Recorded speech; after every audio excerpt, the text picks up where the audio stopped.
Hello दोस्तों, नमस्कार। मैं कुणाल गौतम। आज वीडियो में लोग चर्चा करेंगे।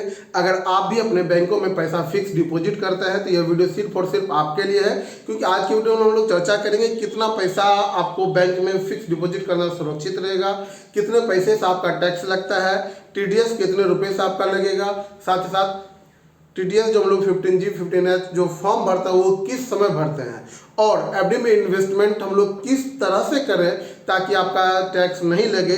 इन सब बातों पर अगर आपको जानकारी चाहिए तो ये वीडियो सिर्फ और सिर्फ आपके लिए है। वीडियो पर लास्ट तक बने रहिएगा और आइए हम लोग चलते हैं और समझते हैं कि कैसे एफडी में हमको इन्वेस्ट करना है। तो दोस्तों, अगर आप इस चैनल पर नए आए तो चैनल को सब्सक्राइब कर लीजिए, घंटे के बटन को प्रेस कर दीजिए ताकि बैंकिंग और इन्वेस्टमेंट रिलेटेड सारी जानकारी सबसे पहले आपको आता रहे और आप बैंकिंग जानकारी लेते रहे। बात करते हैं फिक्स डिपॉजिट क्या होता है। फिक्स डिपॉजिट एक ऐसा स्कीम है जिसमें आपको कुछ अपना जो पैसा होता है एक लमसम एक बार अपने बैंकों में जमा कीजिए। साल भर, 6 महीने, 2 साल, 5 साल, जितना भी समय करना है। जब आप इन्वेस्ट करते हैं तो आपको इसमें एक फिक्स इनकम मिलता है कि इतना पैसा इतने दिनों के लिए जमा करते हैं तो इतना पैसा आपको मिलेगा। ये फिक्स डिपॉजिट होता है और हर कोई इसमें पैसा इन्वेस्ट करता है। अब हम लोग चर्चा करते हैं। अभी आप लोग देखे होंगे कि 40,000 से जब आपको जो इंटरेस्ट अगर ज़्यादा मिलता है तो आपका टैक्स कटता है। उस कंडीशन में हमें क्या करना चाहिए दोस्तों? अगर आप जनरल पब्लिक हैं तो 40,000 से ज़्यादा आपको टैक्स मिलता है तो चार्ज कटेगा। अगर आप सीनियर सिटीजन हैं तो 50,000 से ज़्यादा अगर आपको टैक्स से इनकम होता है तो आपका टैक्स कटता है। एक पॉइंट जो आपको ध्यान देना है, जब आप अपने बैंक में अगर एफडी कराइए तो अपने खाता में पैन कार्ड जरूर लिंक करवा लीजिए। एक्चुअली होता है क्या, अगर आपके खाता में पैन कार्ड लिंक नहीं है और आप अगर एफडी कराए हैं तो उस कंडीशन में आपको जो ये मिलने वाला ब्याज है उस पर 20% टीडीएस कटता है। अगर आपने पैन कार्ड लगा लिया है तो सिर्फ 10% ही टीडीएस कटता है।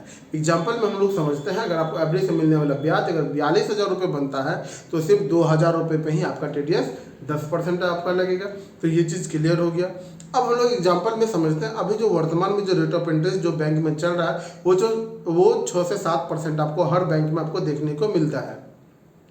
एग्जाम्पल के लिए हम लोग देखते हैं, अभी हम लोग जब बैंक में पैसा जमा करते हैं तो 6 लाख रुपए अगर आप जमा करते हैं तो 6% के हिसाब से आपका 36,000 आपका रेट ऑफ इंटरेस्ट बनता है। अगर आपने इससे ज़्यादा पैसा अगर आप जमा कर लिया, 6,500 रुपये जमा करते हैं तो आपका ब्याज जो है वो 42,000 समथिंग बनता है। तो 42,000 जो आपको इंटरेस्ट मिला तो आपका टीडीएस में आ जाएगा और आपका टैक्स काट लेगा। तो आपको ध्यान क्या रखना है, जब भी आप अगर पैसा ज़्यादा जमा कर रहे हैं तो आप 2 बैंकों में पैसा जमा करके सुरक्षित रह सकते हैं। चूँकि नियम यह है, जब हम लोग को मिलने वाला इनकम एक बैंक से अगर 40,000 से ज़्यादा होता है उस कंडीशन में बैंक आपका टीडीएस काटती है और आपका ब्याज जो मिलता है वो आपका कम हो जाता है। तो ध्यान रखिए, आप 2 बैंकों में पैसा इन्वेस्ट करके आप सुरक्षित रह सकते हैं। जैसे आपको 10 लाख अगर एफडी करना है, एक बैंक में 6 कर दीजिए, एक बैंक में 4 कर दीजिए ताकि एफडी से मिलने वाला ब्याज वो 40,000 से कम हो और आपका टीडीएस नहीं लगेगा। अब हम लोग बात करते हैं, अगर आपको ज़्यादा पैसा जमा करते हैं तो उस कंडीशन में क्या होता है। जब हम लोग ज़्यादा पैसा इन्वेस्ट करते हैं तो वहाँ पे एक चीज़ आपको ध्यान देना है कि अगर एफडी से मिलने वाला इंटरेस्ट जो है आपको 40,000 50,000 से ज़्यादा होता है तो क्या करें।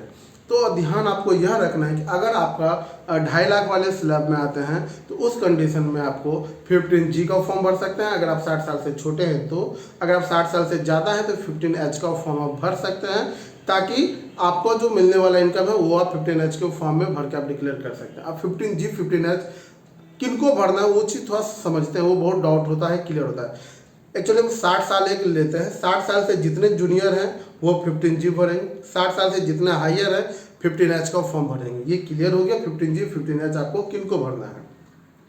अब भरते हैं किस समय आपको भरना है। जब भी आप अपने बैंक में एफडी कराइए या तो आप उसी समय 15G 15H का फॉर्म भर सकते हैं, या नहीं तो हर साल जब फाइनेंशियल ईयर स्टार्ट होता है उस समय, अप्रैल के समय से जो हर फाइनेंशियल ईयर स्टार्ट होता है अप्रैल के समय आप अपने बैंकों में जाइए और 15G और 15H का फॉर्म जरूर भर लीजिए। इस तरह से आप भर करके अपना जो एफडी से मिलने वाला जो ज़्यादा पैसा आपका कटता है उससे आप बच सकते हैं। अब हम लोग बात करें अगर और ज़्यादा पैसा है तो उस कंडीशन में क्या होता है। जब आपका ज़्यादा इनकम और टैक्स करता है तो वहाँ पे क्या होता है, जब आप अगर आईटीआर फाइल करते हैं, अगर आपका इससे ज़्यादा अगर इनकम हो रहा है, ज़्यादा ब्याज अगर आपका कट रहा है टीडीएस में, तो उस कंडीशन में जब आप अगर आईटीआर फाइल करते हैं तो आईटीआर फाइल में आपको सारा एफडी का इनकम वहाँ पर शो करना होता है। और ज़्यादा इनकम अगर कटता है वहाँ पर सारा आईटीआर फाइल करके जो आपका पैसा एक्स्ट्रा कटा है उसको आप वापस ले सकते हैं, रिम्बर्स करा सकते हैं। सरकार आपको वापस करती है अगर वो फालतू एक्स्ट्रा आपके खाता से काटा है तो। इस तरह हम लोग एफडी में कैसे इन्वेस्ट करता है आज की वीडियो में हम लोग सीखा। दोस्तों ये वीडियो आपको कैसा लगा कमेंट करके जरूर बताइए। अगर इससे रिलेटेड अगर और कोई जानकारी भी चाहते हैं तो कमेंट जरूर करें। वीडियो को लास्ट तक देखने के लिए आपका पुनः धन्यवाद।